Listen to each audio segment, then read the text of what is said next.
Hi, I'm Amanda Peldell, the owner of Triad Tutoring, and today we're answering more of your questions. So one of the questions that comes up a lot is, how do I prepare for the SAT or ACT? When should I start that preparation, and what are the different options? So as far as when to start, you want to start between 8 to 12 weeks before the first test date. This can vary depending on where your starting score is and where you'd like your goal score to be. So in that time frame, I usually tell parents, if you're looking in the 100 to 150 point improvement, which equates to about 2 to 3 points on the composite ACT score, then that would be a good time frame. If you're looking for a lot more gain than that, then it's going to be a more extensive level of prep and more extensive timeline.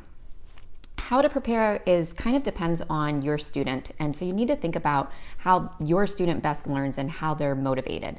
There are a couple of different options you have for test prep. You can do self-study.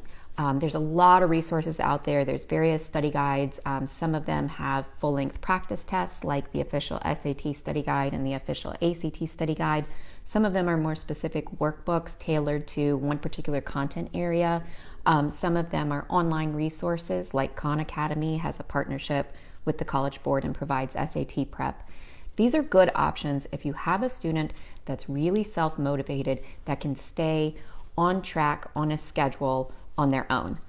I will say, from my years of working with high schoolers, this is a rarity. Generally, students need some amount of accountability and a partner that can help them stay on track.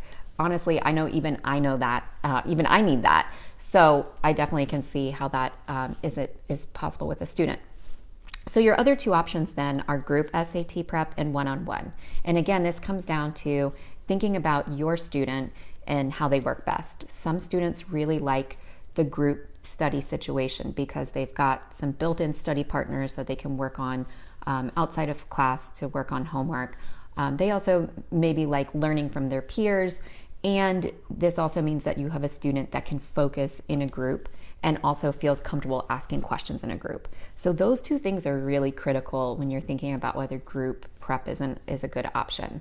The one-on-one is a better option if you have a student that has any difficulty with focusing within a group, is very timid about asking questions or nervous about how they look asking questions in front of their peers. They're not going to get a lot out of the group setting if they don't feel comfortable asking questions.